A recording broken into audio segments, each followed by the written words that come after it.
With the brand new Fortnite season just dropping, these are the best settings you need to use to boost your FPS and lower your ping by using the best launch options, the best colorblind mode, the best Windows settings, network settings, and just so much more. By using all of these, you will get a huge advantage going into the brand new season. So if the video does help out, please drop a like on the video, drop a sub on the channel, and use my code in the item shop. And also be sure to drop a comment to potentially win the brand new Battle Pass for completely free, as I'll be giving away a few in this video today. Starting off though, before you launch the new season, you want to go into the Epic Games launcher, click on these three dots right here in the library section, and then click on options. And this will take you to the Fortnite install options, where you want to uncheck the Fortnite Save the World, as this is unnecessary as we're only playing Battle Royale. High resolution textures, uncheck this too to get more FPS. And then DirectX 12 shaders, if you are not using DirectX 12, feel free to uncheck this.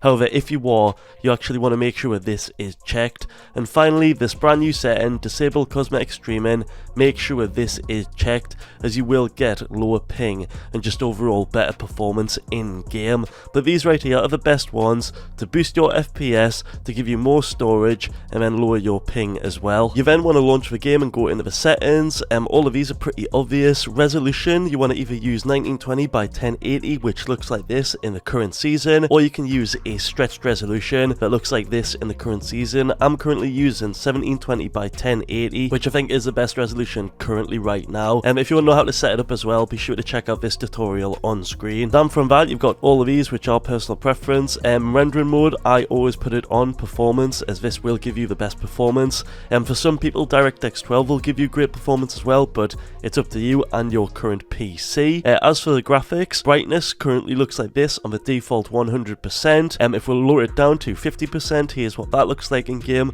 It's obviously a lot darker. And then if we bump it all the way up to the max brightness, which is 150, you can see it looks like this in game, and it's super bright. But to be honest, I really like the look of 100%. As for the colorblind mode, here's what off looks like. It's pretty standard, and it has all the colors just very standard pretty much.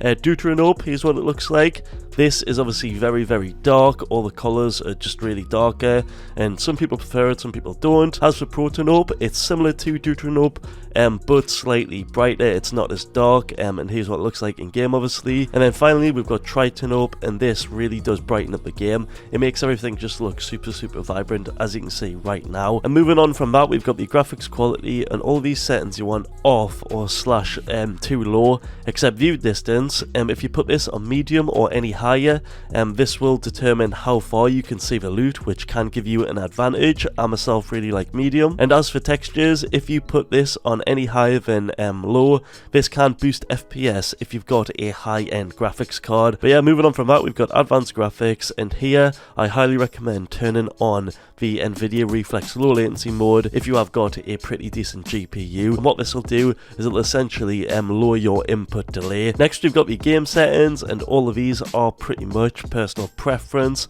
I'll point out some notable ones.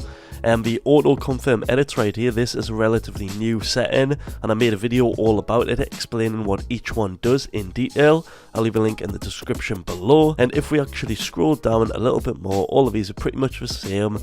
Finally, we've got the replays. Here I would actually recommend turning these all off if you want to save FPS, but I myself like to keep them on for content and stuff. And then finally, the energy saving mode, you want both of these options turned on. Next up, we've got the HUD settings, and for all of these settings right here, I recommend having the reticle on, the reticle ammo indicator on, the damage numbers on cumulative, and then the reticle damage feedback off, and the number scale on 100%, as I think this just looks the best in game in terms of having no distractions and just being the most advantageous settings for the reticle and damage feedback. If you want to know what each one of these does specifically, check out this video on screen. I explained all the settings. And as for the HUD options, I've got mine currently on 80%, and all the rest settings are on screen as such, and you can see you get a really clean looking UI. Next, we've got mouse sensitivities. For the X and Y sensitivities right here, the most popular sort of ranges I see for this is anywhere from 6.5% to 10% for a sort of medium sensitivity.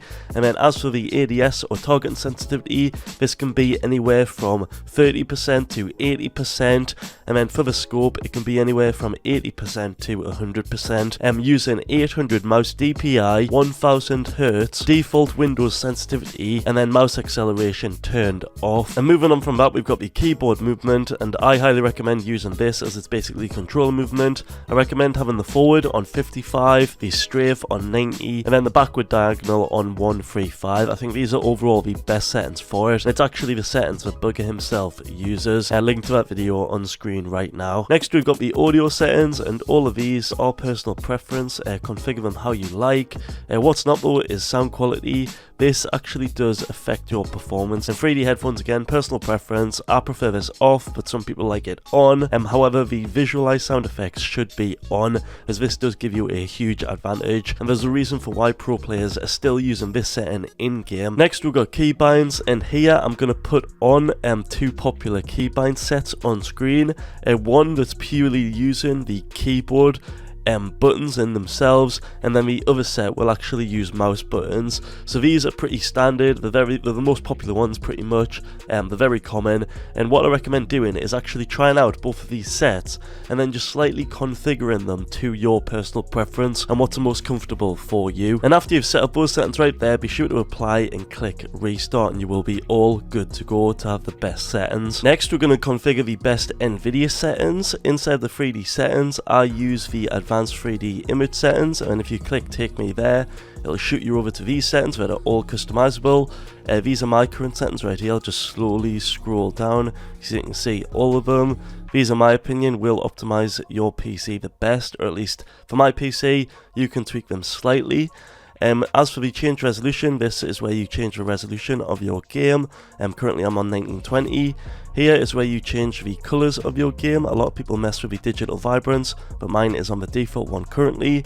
And then for the final one, adjust desktop size and position. For the lowest input delay, I recommend using full screen, and then having the performance scaling on GPU with the override clicked right there. Make sure as well you set up your refresh rate to be the highest one possible. To get a full explanation though on the best Nvidia settings, check out this tutorial on screen. Oh, another thing on Nvidia, you can get the best drivers. You can choose either the latest drivers, which some people prefer, or you can choose custom drivers. And if you want a custom driver, here are the best recommended ones I've seen online from my research. As for the best network settings, you want to open up your network settings tab. You want to click on the advanced network settings, change adapter options. You then want to find your connection. Mine is Ethernet. Right click on that, click on properties, and then under this fourth option right here, the IPv4, click on properties, and inside of here, this is where you can set up a custom DNS server, which can actually help your network and lower your ping a ton. There's a few on screen right here.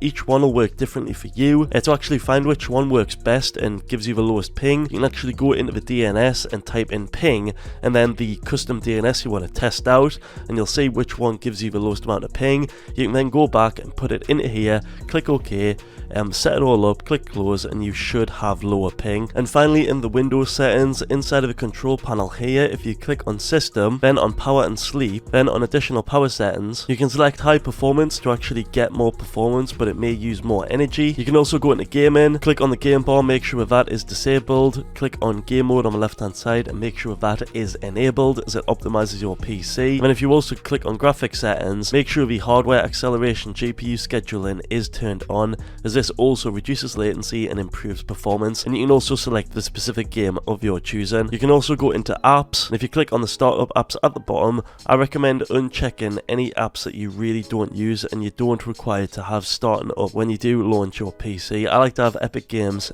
on, as I'm really using that a lot, so it's very important. As for Cortana and all of these, I don't have them on at all. And then if you go into privacy right here, under general, if you turn off all of these, this actually can help your performance slightly. And if you scroll down right here to where it says background apps, I recommend turning all of the background apps off, as they're just not really needed. Another thing you can do in the run box is type in temp and delete all of these files right here, as these are your temporary files. Just Control A them, delete them, and you should get a slight FPS boost. There's also some other temporary files you can do. Another one is %, temp %. Do the same process where you just delete all of them, and then the final one is prefetch. Again, just Control A, select all of them and delete them. Oh, and finally, under the appearance and performance tab, you can choose the best settings here to get more FPS, which I recommend on screen right here. That right there was the best Fortnite settings in Fortnite Chapter 4 Season 3. If the video helped out, feel free to drop a like on it, drop a sub on the channel, and use my code in the item shop. Be sure to comment as well to get your chance in winning the brand new Battle Pass. I'll be giving away 3 Battle Passes this week, so be sure to check for those. That's all I've got though. Catch you all in the next one. Peace.